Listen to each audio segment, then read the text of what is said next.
Hello and welcome to the Mercenary Star Podcast. My name is Seth, also known as White Fox SG, and we are a Battletech podcast highlighting the storied mercenary units from the Battletech universe.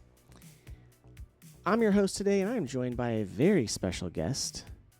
We have Brent from Mechs and Men. It is me, Brent. Perfect. I needed that. Absolutely.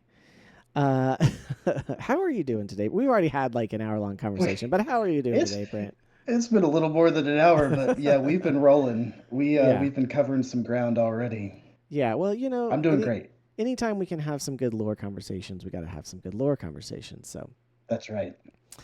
Well, today we are on episode 17, covering the first Somerset Strikers. That's right, the first Somerset Strikers. Some of you may ask, are they a mercenary unit? And we'll get to that in a minute. But, Brent, you mentioned it earlier, real quick. When did you get into Battletech? Like, what was your entry point as far as, like, where were we at in the story? Where were you at in life? Give me just a little snippet for a second. I will try and summarize this as best as I can, but it is actually kind of a semi-complex, convoluted story. My start with Battletech was MechWarrior 2. When I was very young.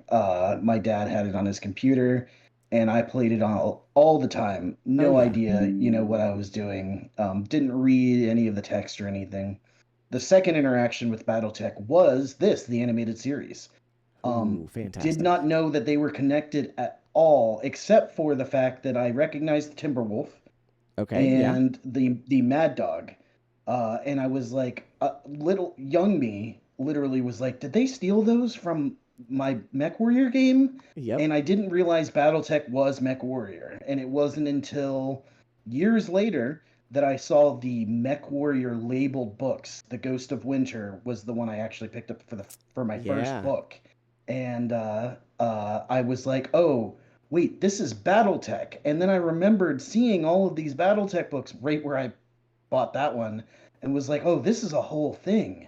Yeah. And that kind of began my journey there. And then years later, those two box sets they put out that were kind of very comprehensive that came with, the miniatures were kind of subpar, especially compared to what we have now from Catalyst. Right. And me and Aaron, my co-host, we picked those up when we were kind of flipping a house together, and so we would work all day, and then at night we'd sit around and play Battletech on like the 3 map sheets we had. And if we didn't do that, we found Mega Mech, and the rest of it is that's it really. Awesome. No, that's fantastic. So, yeah, you definitely got in kind of when it was harder to get in, honestly, is what it sounds like. Other than the fact we could find. Right. Other than the fact that you did get to experience the game and the cartoon, So did you watch it on TV? Was it on TV that you got to see it? It was on TV when I was watching it. So you got to experience it live. Perfect. Yeah. Yeah, you would have been young. I actually had some of the toys. I'm sure we'll talk about those. I'll save that for later. Yeah. But those were dope. I have 2 of them right there. Oh, cool. They're missing a couple pieces, so they're probably somewhere in my kids' room because I let them play with them as a good father, but a bad collector. So, well, awesome. Again, today we're talking about the first Somerset Strikers. We're gonna go. If you are watching the YouTube, we're going to go over to our presentation so that you can see some amazing pictures. So here we are. We're going to talk about them. We're going to talk a little bit about the unit and all the good stuff because this is definitely a fan favorite as far as a unit goes. There's a lot of nostalgia, but it's not actually that involved in the Battletech universe. It is and it isn't. Right. Because it does weave a bit of a web that we're still weaving to this day in some ways. Yes. I'm sure we'll talk about that here too. Yes, absolutely. But before we dive in, check out our sponsor, Fortress Miniatures and Games. They are a fantastic resource for all your BattleTech needs. Definitely check them out, fortressminiaturesandgames.com. Yeah, like if you need anything at all and you can't get it from your friendly local game store, then definitely check them out. And they'll more than likely have what you're looking for. So let's get into it, shall we? The first Somerset Strikers, the animated series was the introduction for the first Somerset Strikers. They were created for the animated series even. However, some of the characters were taken from previous works, in fact.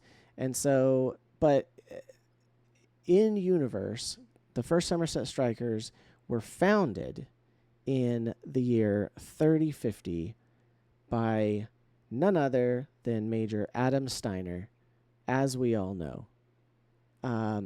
And funny enough, as a unit, they only lasted 2 years. They really almost feel like more of like a task force. They do. That's not what they are referred to as a unit, but that's what I would call them. So it's funny when you see, like, some things will say that they were an irregular house unit, or not irregular. What's the other word for it? Coalition force. Yeah. But in the Somerset Strikers book, they are referred to as a mercenary unit. So, and that book is canon, by the way. The source book, not the show necessarily, but the source book is canon.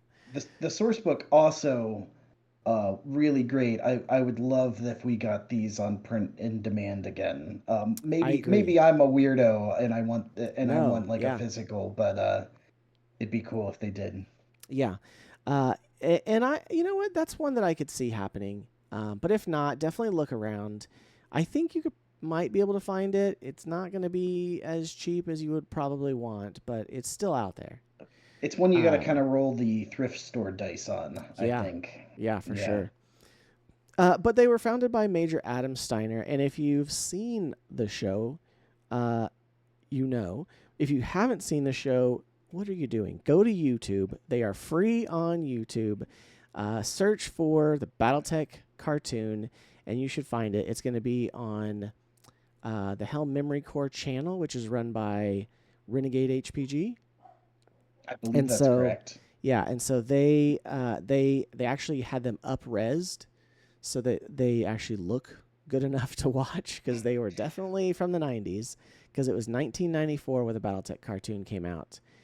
They were suffering a little bit from 90s animation and a little bit from the fact that they were pulled from old VHS tapes. And, absolutely. So the audio and video was a little rough. Yeah, so they up-resed them, and I feel like they're very watchable now. Yeah, I agree. So one of the things that I loved about this, and we're going to get into it, but it's, this was one of the very first shows to use 3D animation. And I'm saying that knowing, like, I don't know that it wasn't the very first show, but it was one of the first shows, and it was definitely the first one that I feel like was on my syndicated network channels, because the famous ones like Transformers Beast Wars and some others, they came after BattleTech. BattleTech was before them. There was like that one that was like Cyber World. Do you know what I'm talking about? Like the exoplanets.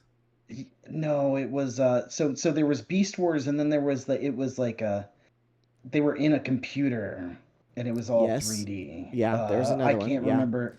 I don't remember the name of it either, but I do know what you're talking about.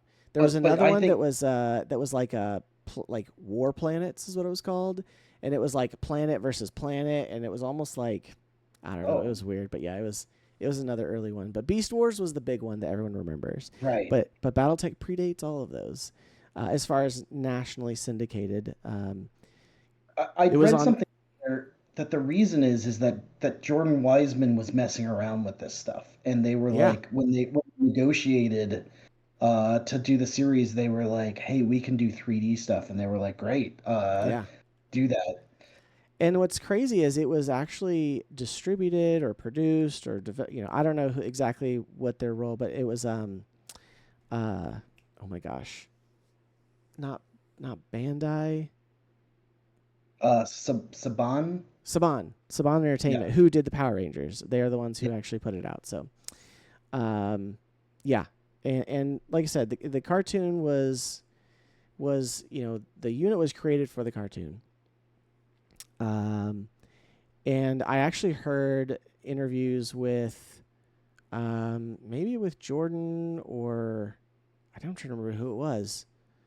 I know Um, who it is, but I cannot yes, remember his name right now. yes, but the recent Um, interviews talking about how they came about, and that was really fun to hear.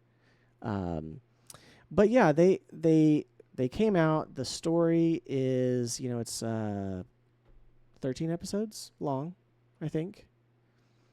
yes. Um, and then it's all about Adam Steiner and this unit as they are reacting to the clan invasion.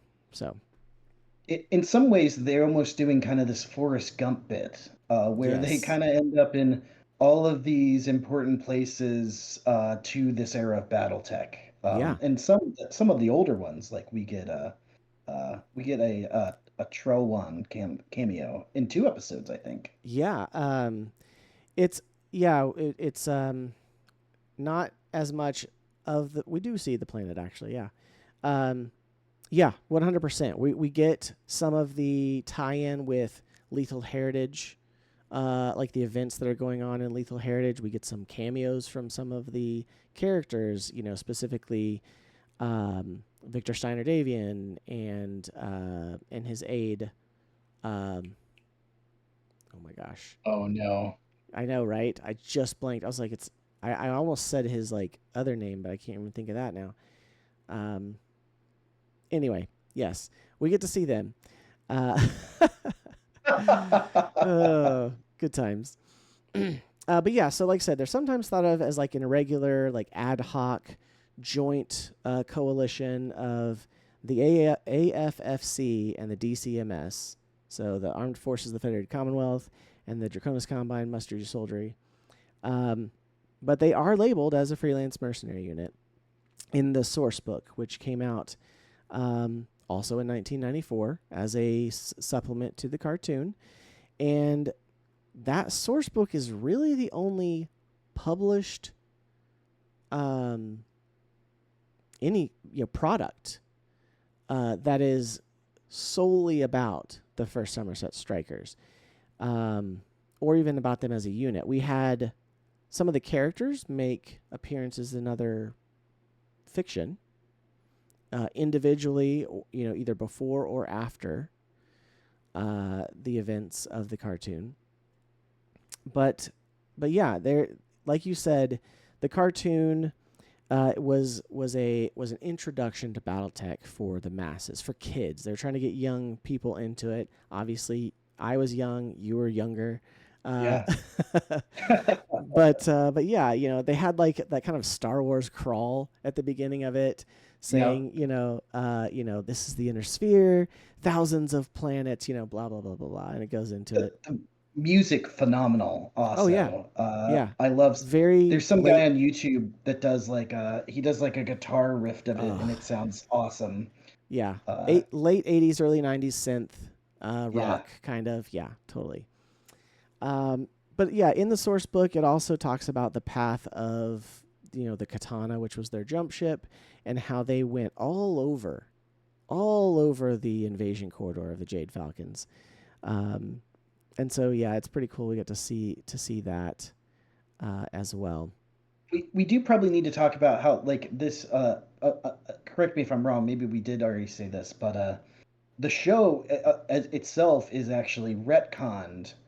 True. The show not being canon, but it is canon as a show in BattleTech, and it was aired apparently specifically by the it was on the tip of my tongue. The Tharcad Broadcasting Company. Is that it? Did Yes, I get it? I think so. Yeah, Tharkad Um, brought that. Yeah, that sounds right. So we're gonna go with yes. Someone advice correct at us in the feedback. comments. Yeah, exactly. Send it to you guys.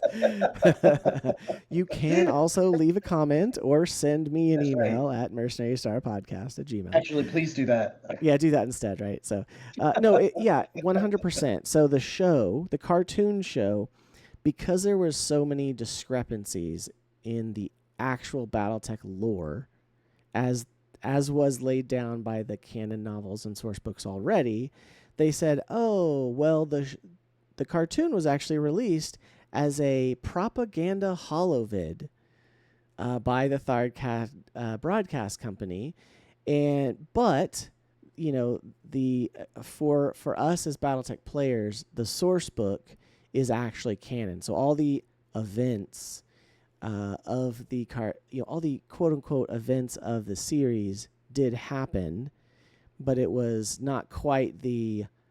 um, not quite the drama that the cartoon Yeah.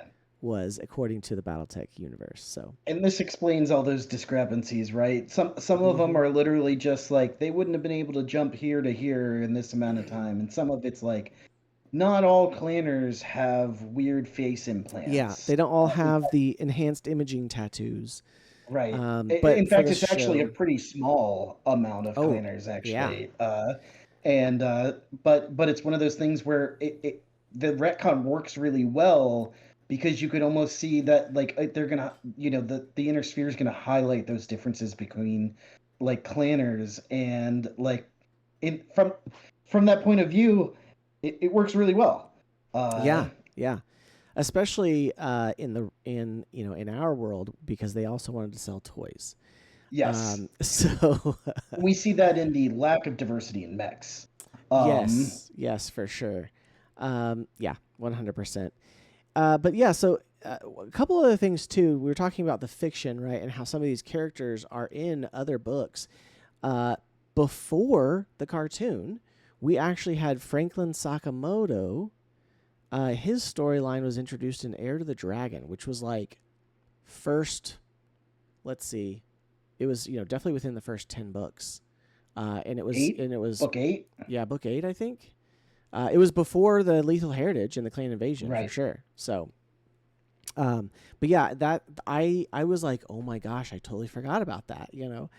Um, I did too. yeah, and then you know what else that I never made the connection until I was doing research for this is that Victor Steiner Davian knew Ciro Ramirez from the Academy.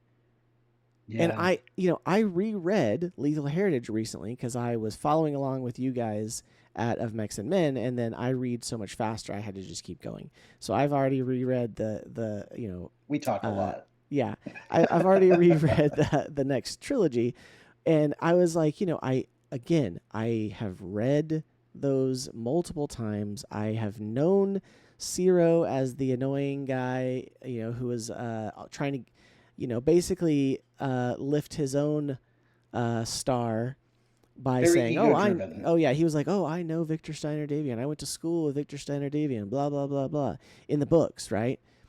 And then to be like, wait, it's him.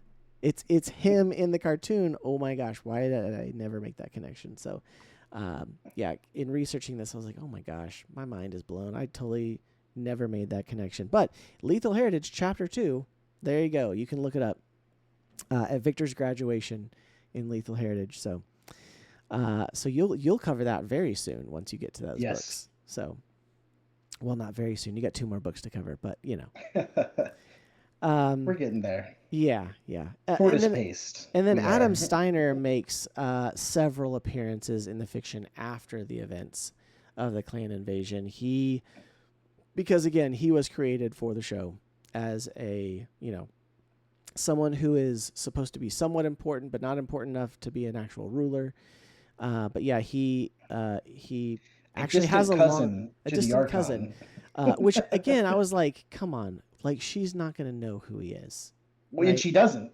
In If the you cartoon, recall, yeah, she does not know right, who he is. But I wanted right. to be like, no, they know who every single named Steiner is.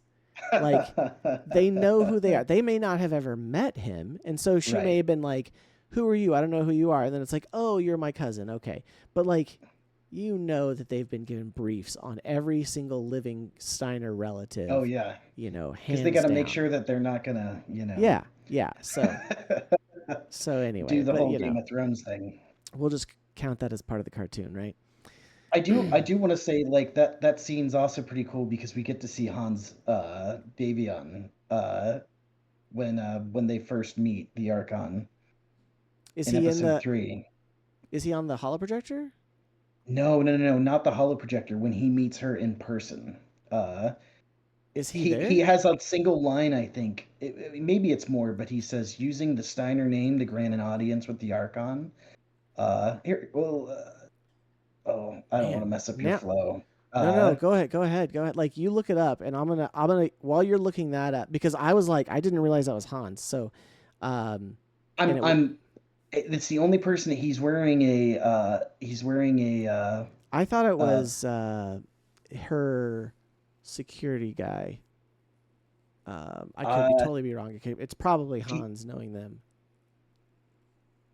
it's the only yeah that's I might be wrong, but that's who I assumed he was. Yeah. No, I know who you're talking about. The character. I know the character you're talking about. Oh, it's not Um, episode 3. It's episode, I think it's Two episode 1. or one? Yeah, it is one.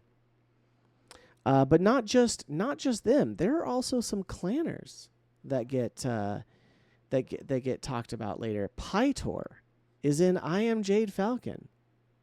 Oh, I didn't know that. Yes, I didn't either. Pytor is in I Am Jade Falcon 6 years after the events of the cartoon.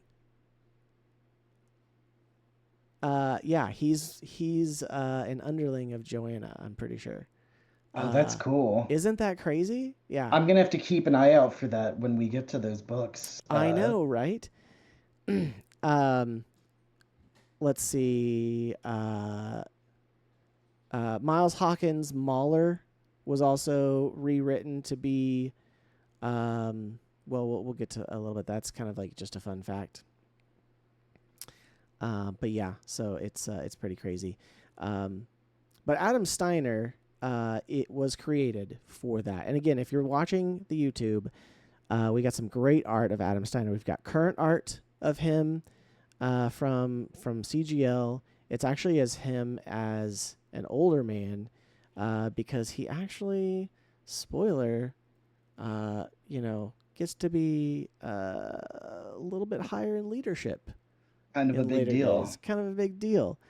Um, and again, much later in the history there. But there's this famous Axeman in the new CGL model. The yellow and black striped paint scheme. And then I just loved this because I played the card game. I don't know if you did, but this was his BattleTech CCG card. And I just thought it was awesome. So Oh, that is cool. No, I did not play the card game. It's actually one of the things with kind of its weird revival.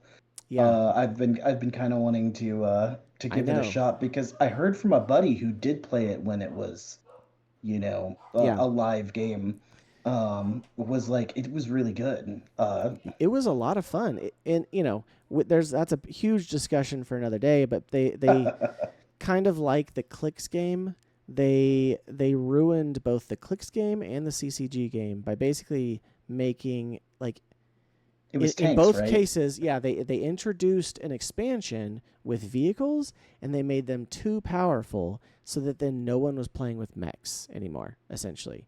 Yeah, I have a bunch of card game stuff. In fact, I actually got a Merrick Mercenary deck as a contest that I won from oh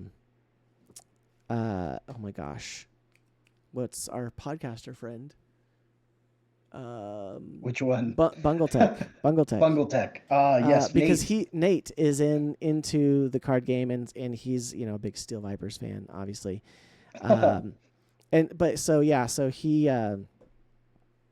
I won that, and so he put that together for Oh, me that's cool. and sent That's it, really and cool, it's actually. pretty awesome. Yeah. So but because it's a Merrick deck, it doesn't have Adam Steiner in it. So, but I did get like Grey Death Legion, Wolf's Dragoons, and some other guys. So that's pretty cool. Heck yeah. I do have a bone to pick. I was upset by this Legends picture because it's not a 2N, to the point where I was worried they'd canonically changed his Axeman to You're the right. standard You're variant. right. They didn't But though.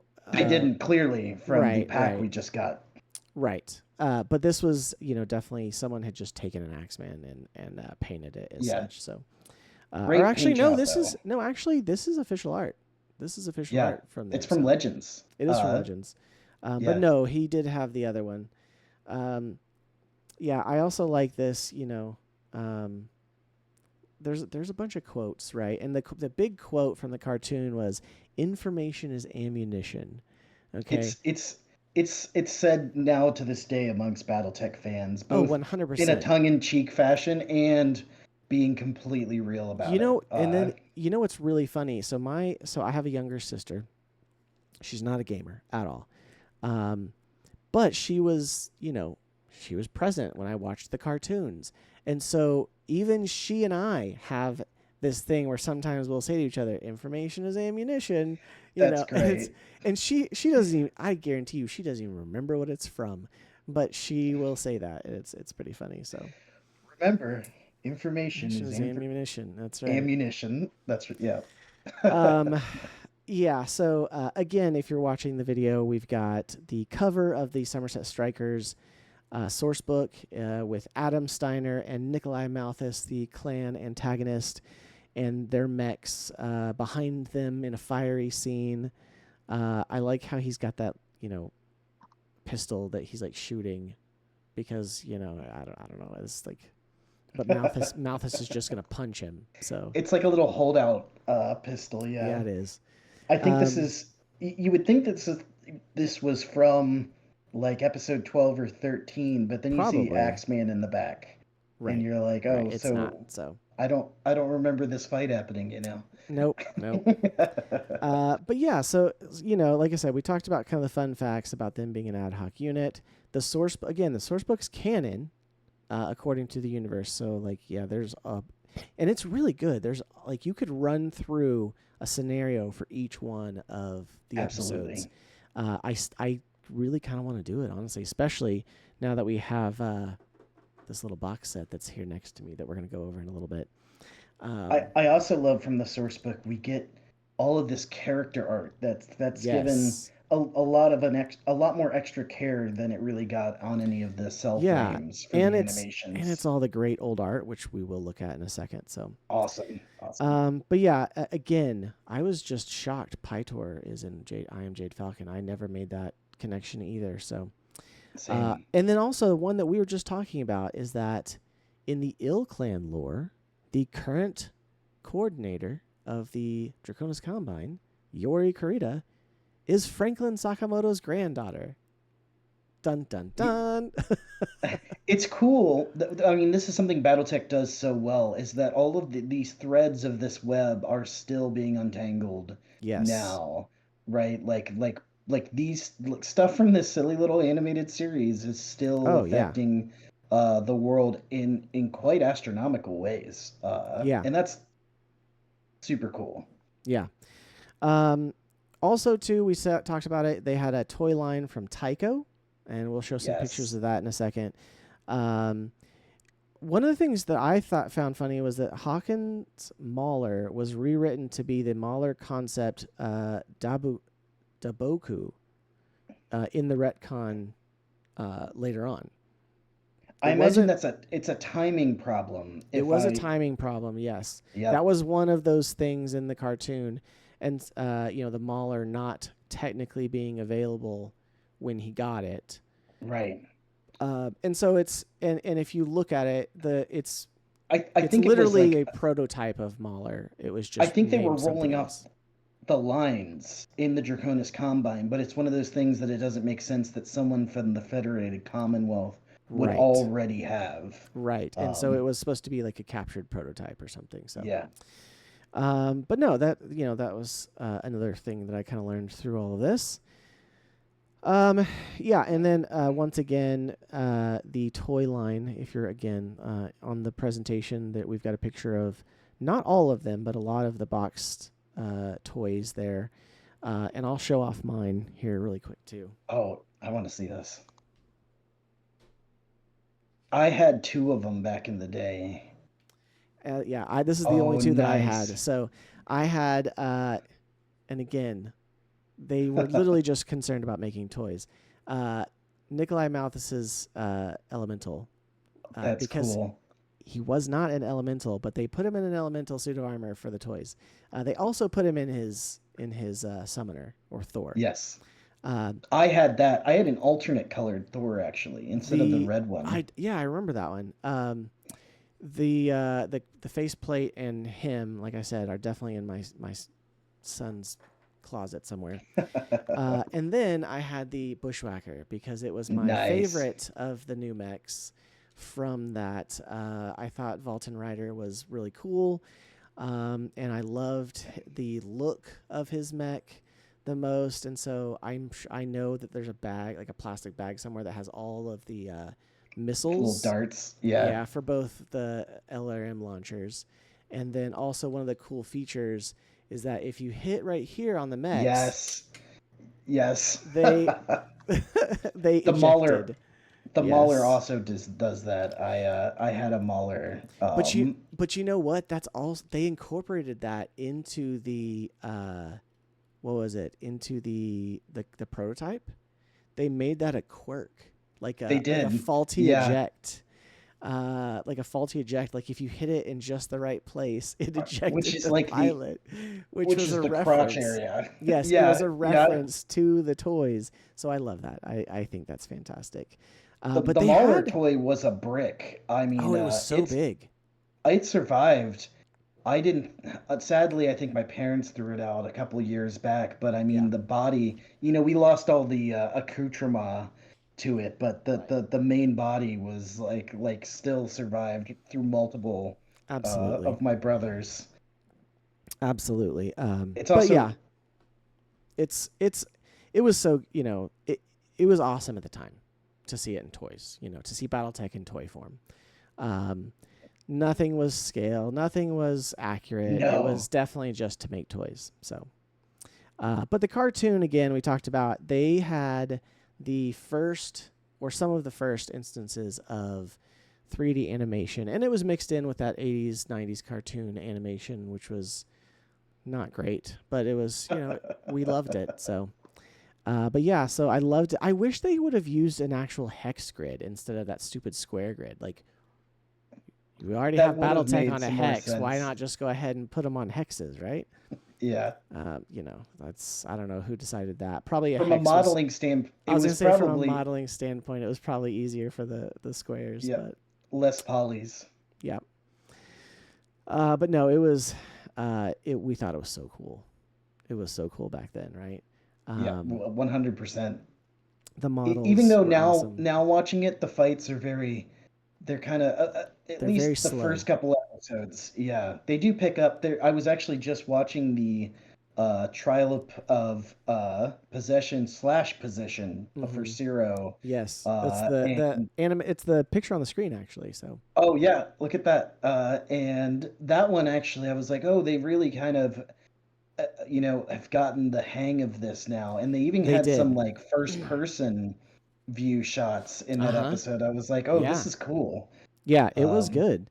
Um, yeah, and it definitely, I think, paved the way for some of the later MechWarrior inspiration stuff too. So, I think one of my favorite examples of it was the enhanced imaging in the Camelot Command episode with, it was just all the elementals.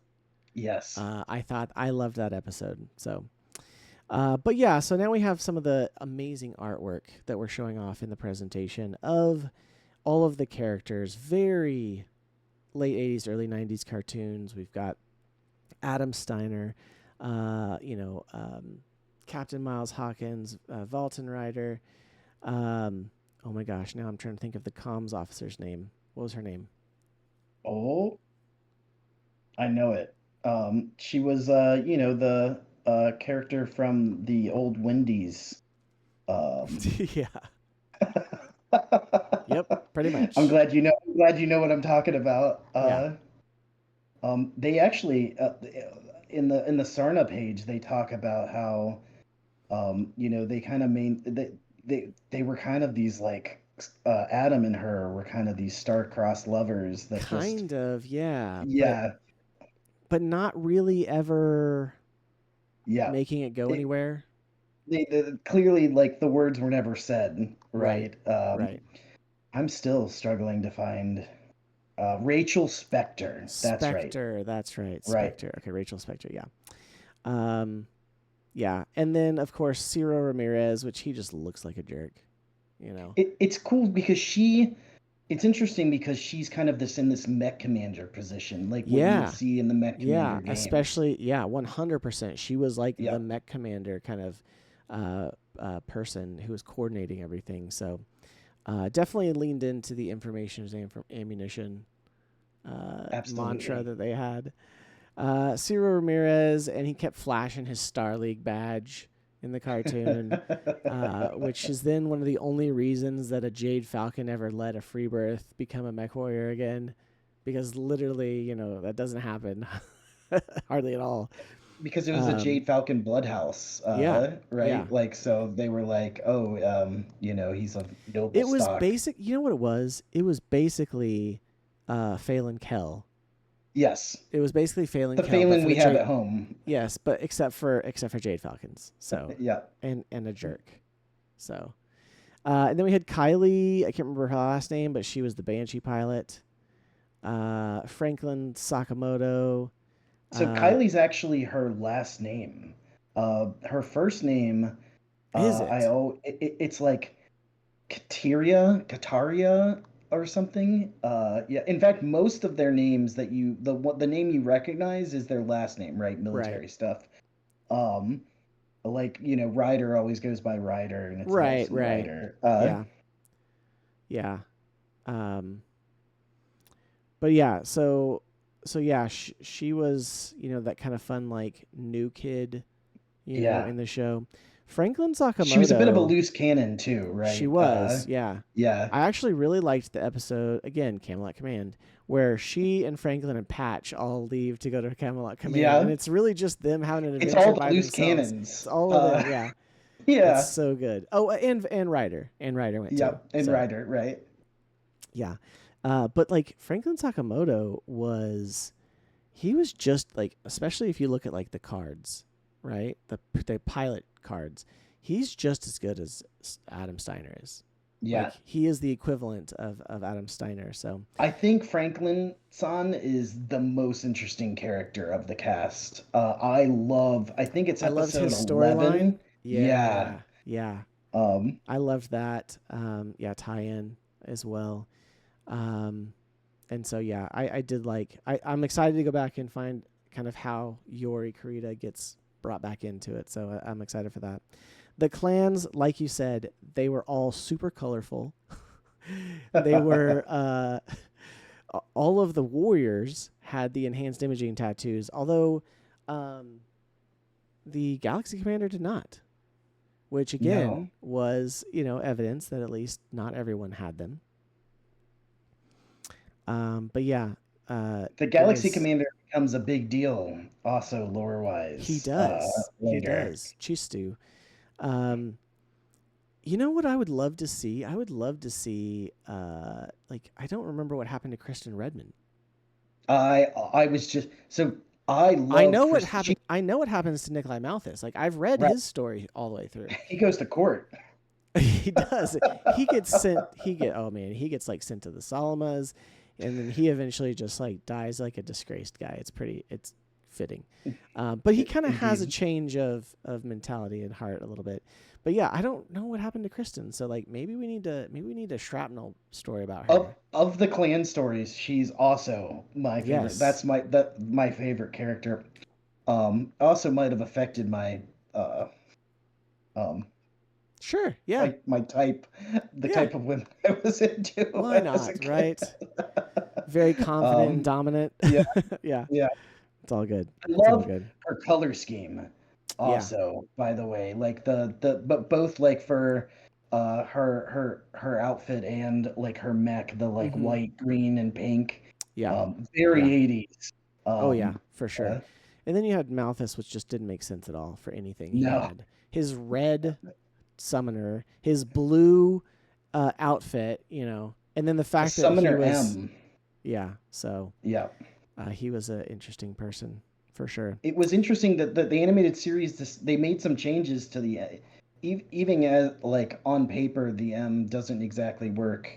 It's got like the missiles on like the thighs, Yeah. uh, Yeah. and it's Very separated Crusader between like. yeah, and then Yeah. they centered up the asymmetrical cockpit. You know, the thing that kind of defines. A summoner, Uh, right? Yeah. yeah, Yeah, it was a thing for sure. Like it was yeah, definitely the weirdest. It was definitely the most non-canon treatment of a mech in the series. yes, yes. 100%. That and maybe the amount of wolfhounds we see. Um, Also true. Also, well, I mean, maybe not it's because think pretty about it. prolific, but we saw them like everyone. Well, but You know, think about this though, right? This is 20 years after the Warrior trilogy when it was yeah, introduced. So, 20 years and two we're seeing them all hot spots. You know what? You're hot right. spots of House Steiner, right? You know what? You've convinced me. I Okay, think good, you're right. good. Yeah, yeah. Now, one thing I Maybe think we saw too much of was the Centurion. yes. Lots of They Centurions because it was also. Wolfhounds and Centurions were everywhere.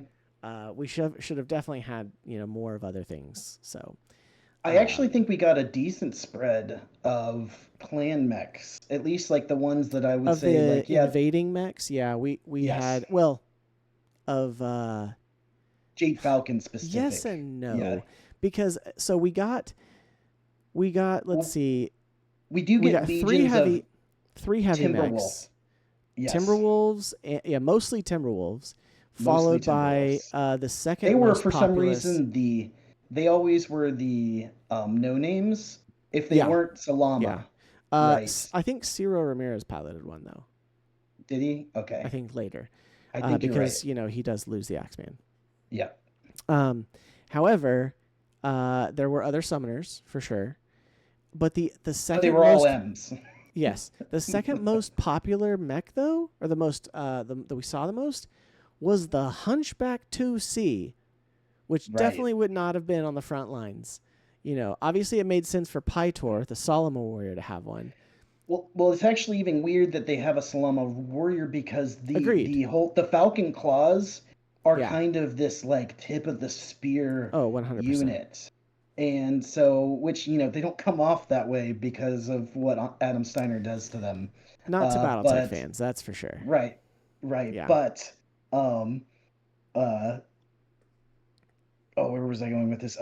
But so it is odd that they have Salama at all, but I do like that we do see them in Hunchback 2Cs. Yeah. Which Yeah. is I think it's the if you were gonna pick an iconic Salama mech, that's the one, right? Probably, yeah.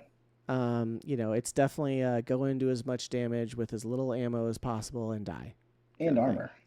Yeah, and armor. Yeah, Yeah. but man, they could take out a couple mechs on their way for sure. Oh yeah, for sure.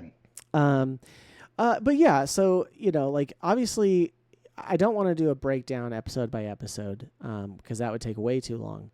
Sure. But do you have anything from the episodes that just stood out to you as far as like, Well, I'm a mech guy. yeah, And one of the things that I think's cool, and we don't even see this covered in the source books or anywhere really, there's actually some mechs that kind of snuck in on episode 3 when they're in the Star League simulator. yes, And good call. you see a crab thug and a champion. Yes, And I I did. just Yeah. it's just a cool little thing that I clearly they were like, we gotta keep a consistent casting of mechs for the toys that we're Right. trying to sell, but like I thought it was cool that they managed to like squeeze those ones in. Yeah, for the Star League era, holograms, I'm glad that they did that. That was Yeah. great. Um, yeah, for sure. That, and then also the introduction of the Hatamoto Chi for the Draconis Yes. Combine I loved that as well, which we're gonna look at in a second. But man, the new sculpt is so Oh, good. yes. It So is good. one of my favorite of the new sculpts for I'm sure. gonna I'm the only thing I'm upset about is how many of these packs I'm gonna have to buy I because I know. want to paint a bunch of different Hatamoto cheese. Yeah, yeah, I agree. I agree. But yeah, so that was good. It definitely was another reason why I liked the Awesome and the Bushwhacker. Those became two mechs that I've always liked. Yeah. Going back to that, um, I didn't I, like the Centurion except for when Yinla Wang, but because they just died so fast in the cartoons, right? Like yes. come They're on, fodder, right? come They're on, the they're fodder. stormtroopers. Them Yeah, and yeah. yeah, and the wolfhounds The were the fodder. wolfhounds. So Yeah. um so yeah, but it was nice too in the sense of um even though it was a cartoon, they still like let some you know characters kind of die just outside of frame. Like some Yeah. of the whether it was the clan warriors or whether it was like um you know uh, random guards or something. Like it wasn't too kid friendly. That They didn't adults didn't like it. they didn't sterilize BattleTech that much. In fact, when you rewatch it, they have compressed and contracted a whole bunch of BattleTech lore and like shoved it in these little one-liners for characters. Yeah, And going back and listening to it now, as kind of like someone who's been knee deep in BattleTech for a while now, as opposed to kid me, and I'm like, man, it's surprising how like the TV show, in my opinion, is almost secretly good. Like yeah, it's yeah. bad on the It surface, is bad on the but surface, but but like, like secretly, it's like kind of good. And yeah, there's a lot of little stuff that they slip in lore wise that I think it's really cool. yeah, Um, yeah. You have to know to look for it, but yeah, it's there. yeah. Absolutely. Well, hey, let's take a look real quick, shall we, at part of one of the things we do on the Mercenary Star podcast is we talk about our ideal force pack or the force pack that has been released. So we do have the part of the reason we waited to do this unit is because we were waiting on this force pack to come with our Kickstarter. So while I'm going to get ready for that, though, why don't you show off, because you in your Kickstarter you got the Somerset Strikers swag, didn't you? So if it wasn't obvious from the fact that I'm on this episode of Mercenary Star podcast, I'm a big fan. Yeah, So of the Somerset Strikers. So of course I've got the patch, which I think is just so phenomenally done. it does look I don't. great. It's Christmas. I don't think gets shown off very well in my kind of mid tier camera here. And then I've got the challenge coin, which if I can get the 2N Axeman kind of in Yeah. focus there. And see, Which that's proof also that they kept it as the two in, because exactly that's right. the new sculpt too, even. Exactly. As soon as I saw the new art, I was like, "Oh, okay. They didn't change it." Yeah. And then I've also got to say the new dice. Those aren't going to show up on the camera very well, but I mean, all of the new dice. Are they red or Uh, are they clear so they're with the they're red? clear with red, which Okay. actually kind of messes me up because I've also got a set of gray death dice, which are very similar, and Yeah, so I have to keep them in separate pools if I'm using them for Alpha Strike. I understand that. Uh, yeah. So, well, awesome. Well, yeah. So I actually have here the if you're watching the YouTube, we have the first Somerset Strikers force pack box, and it comes with it comes with the great mechs here. It comes with the Mauler there in the middle. It comes with the Axeman. It is actually the 2-in. It comes with the Bushwhacker and a kneeling Wolfhound, which is awesome. And then the Hatamoto Chi, which is just fantastic. The sculpts are so good. I was really impressed with the Bushwhacker in particular because they really hadn't done a lot of any kind of terrain on the hexes before, unless they were doing the jumping mechs, the alternatives for like the jumping mechs, right? And you have like the Right. Highlander being stood on by or standing on a flattened urban mech, which is hilarious. Yeah. But this Bushwhacker's cool because it's got one foot on like this debris, and I think it looks so cool It really does. because It of really that. does. Yeah, the Bushwhacker looks awesome. Like I said, I'm a big fan, and in the Ill Clan era, we've got the Gauntlet, which is the kind of second generation of the Bushwhacker, and I love it honestly. Yes. I think it's a solid inner sphere omni-mech. They did So unsymmetric. They did unasymmetric the Bushwhacker with the gauntlet, which I thought was funny. yeah, they did, but Oh, I'm not complaining. I was like I was like interesting choice. yeah, yeah, for sure. Um, yeah, then we've got the Mauler here. The Mauler, Yeah, the sculpt just looks great. just excellent. The Mauler, so the animated series, made me a huge Mauler fan, which is just means that you're always disappointed, because because True, true. a lot of the Mauler variants were very okay. But luckily, and this was something I was excited about with this, because every time we get any of these new sculpts, we get a whole bunch of either from rec guides or in this case, shrapnel.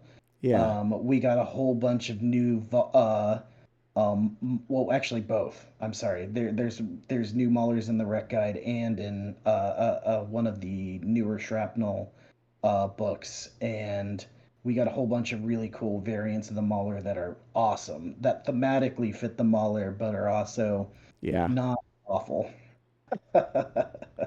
or death traps. Um, yeah. But yeah, showing off the Hatamochi, and like I said, it just looks so good. oh man, with and then you've got the the flag with the flag stand on it for you to put whatever decals you Yeah, want. that comes with it. I know it's fantastic. Um, Also, it's got another blade for. Is it for the? Is It's it the for? so the blade is what the flag sticks into, and that's like on its back. In that, in fact, Oh, okay. if you Yeah, I choose see it. not I to see it. use the flag, you actually that part's still part of the mech if you look at any of the The artwork. uh yeah. Yeah. And then also too, it's kind of hard to see, but inside there's that really cool enhanced imaging art Yes. of that, which I have a picture of it here too. So we'll of definitely of go the back. Wolfhound. Yeah. So once again, there's the image of that. A part of me wants them to do more of this art, like I some more agree. homages to it. Yeah, I agree wholeheartedly. Let me see.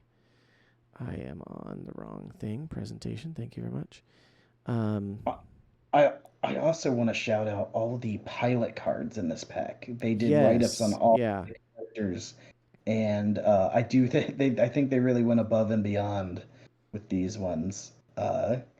Yeah. 100%. They did. They had both Alpha Strike and Classic. Um, and so yeah, we got to see that. Like I said, there's a full image on the presentation now. But yeah, we do have the 2-in card for Adam Steiner.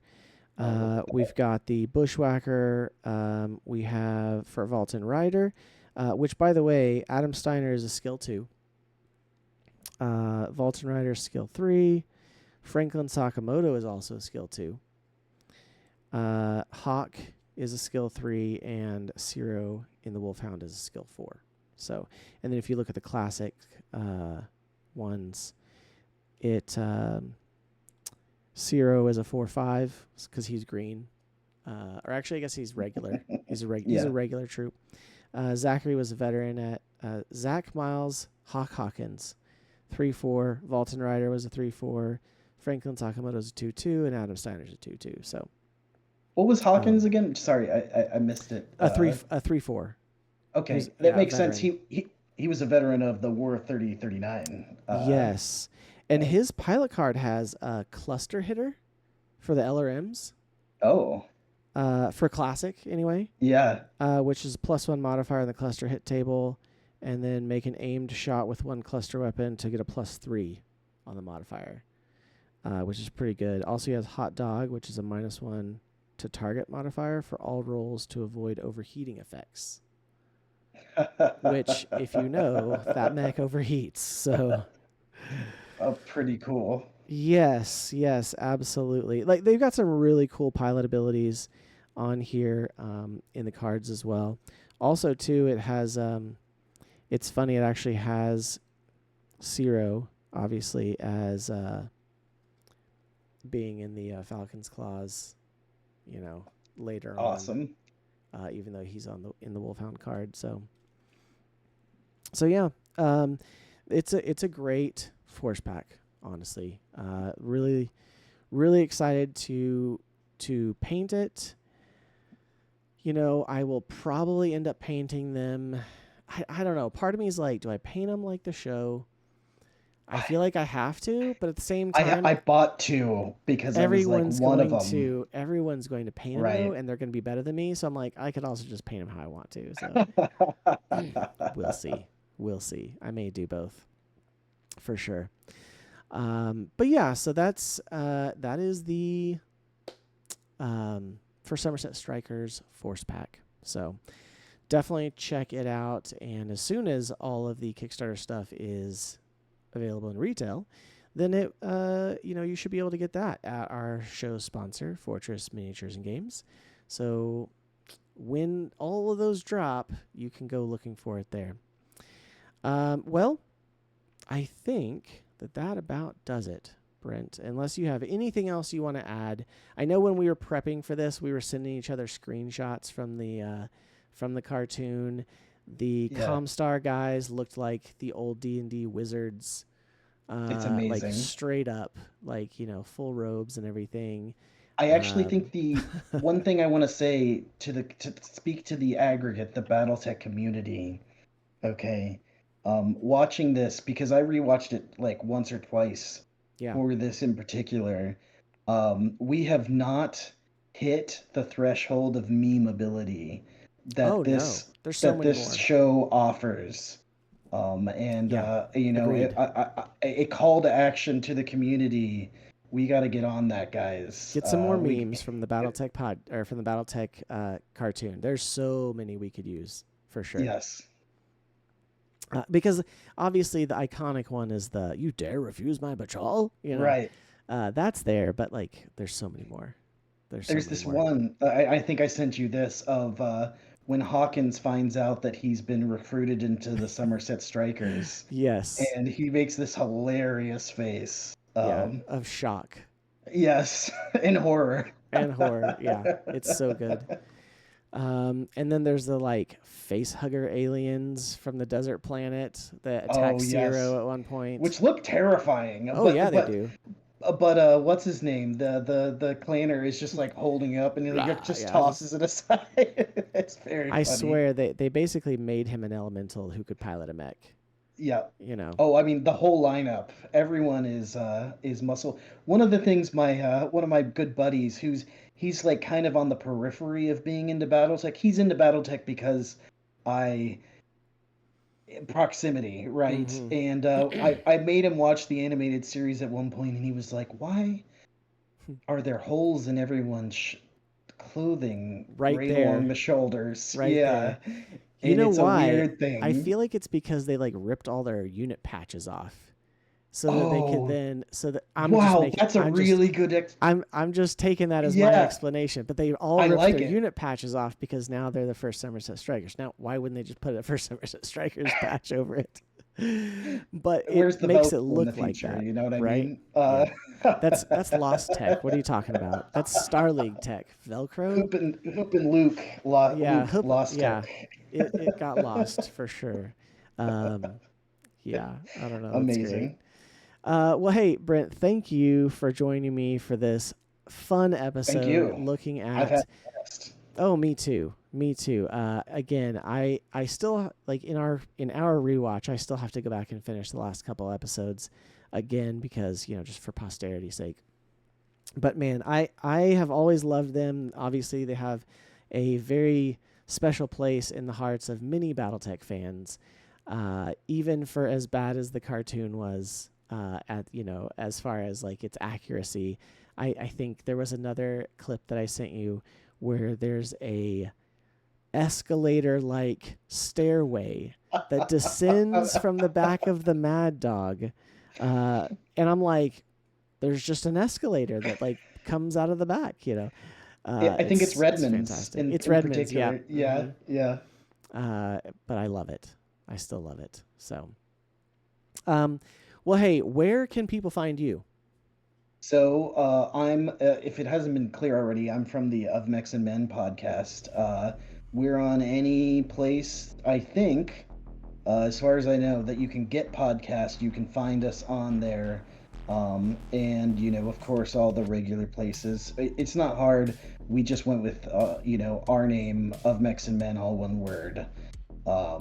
So, yeah, check us out if you like listening to people dissect the BattleTech books chapters at a time.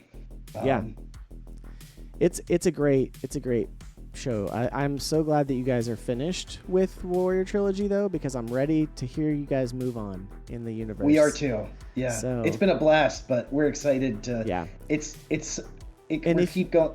We're still going uphill. So and if you haven't listened to the Remembrance episode with Michael Stackpole, it's fantastic. It is so good. I mean, he's been one of my favorite authors from BattleTech, but I know he mentioned some of his fantasy books, the Dragon Crown Cycle Wars are Once a Hero. One of the hero, and then also Talion Revenant. Those so good.